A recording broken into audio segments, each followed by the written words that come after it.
The first time I read the script, I got through 10 pages and I was by myself in my apartment and I put it down because I was too scared to keep reading.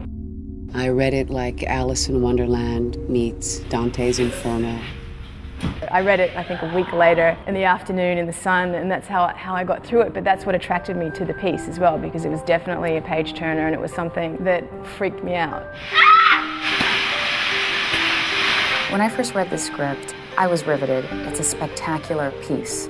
There's so much to it, so many levels, so many complexities, and so many wonderful themes that are permeating throughout. She's a child! She's just a child!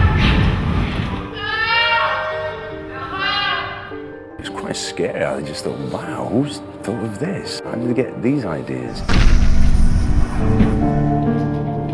My first experience of Silent Hill was 5 years ago, and I play on PlayStation 1, Silent Hill 1.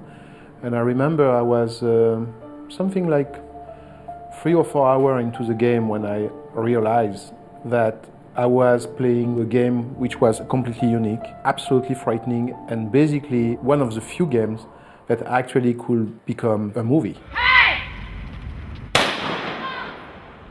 Cut!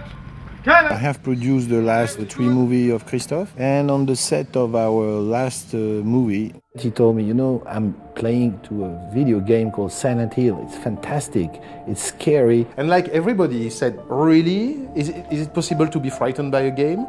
And I said, yeah, and it's one of the most absolute fear I ever experienced in my whole life. That's maybe the first game that we can say it was mature. It was conceptualized in a very mature way.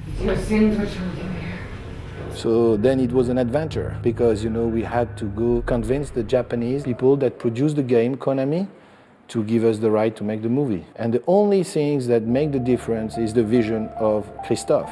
And action!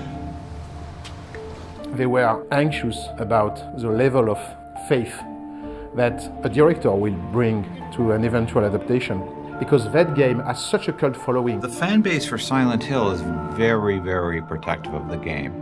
So we've been very careful to listen to the fans and to maintain the suspense and the areas that they really feel strongly about, like the means of illumination in the darkness and certain key characters and antagonists, so to speak.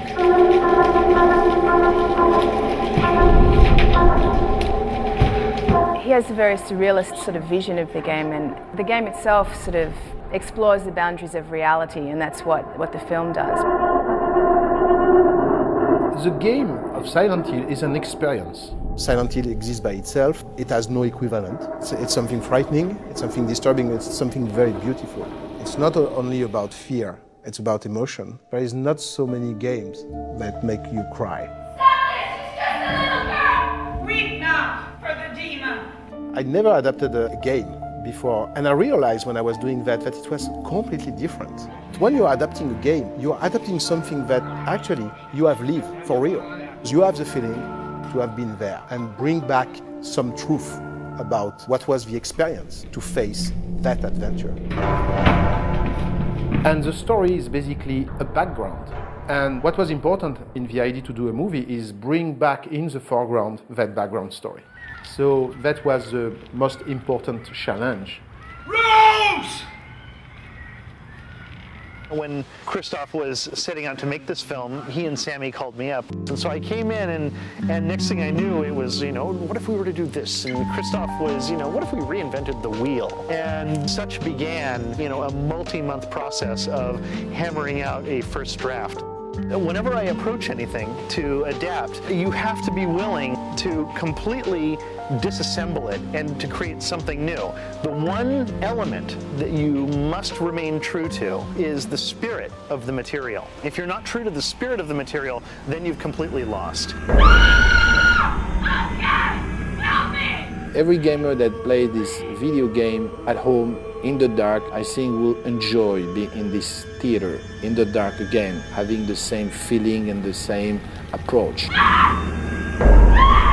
The other thing we strive to do is to make it logical on a level that those who have no idea what the game is about will understand and appreciate the suspense, horrific moments, and the plotline. Sean! I see her! She's there!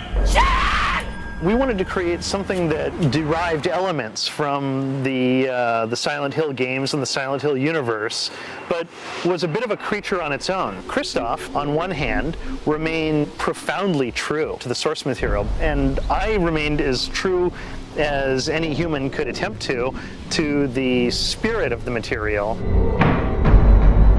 In fact, we would sit around with the game during the writing of the movie. We would, more than anything, study how the camera moved as it travels through the game.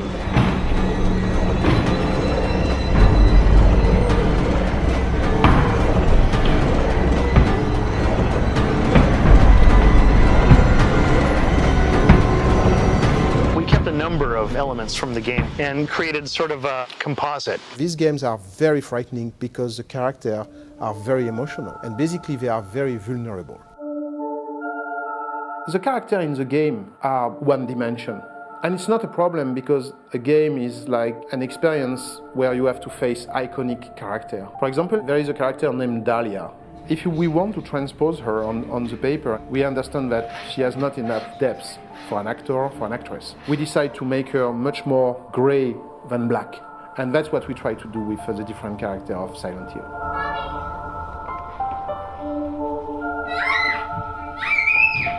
When you have to invite the audience to follow you into a crazy world, it's good that you make it through a very simple motive, like the love of a woman for a kid.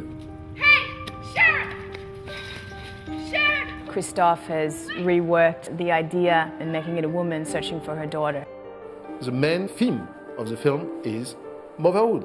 Who's a good mother? Who's a bad mother? Mommy! It's okay, baby. Everything's gonna be okay. The lead character of Silent Hill 1 is a man named Harry Mason.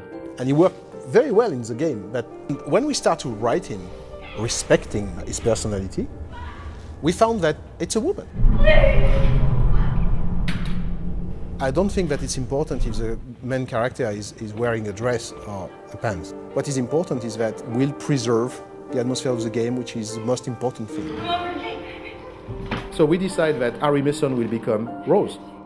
Sometimes the fan can be shocked to hear that, because they know so well Silent Hill through the game. But I'm myself a gamer, I'm a true follower of the Silent Hill mythology, and a game is a game, and a film is a film.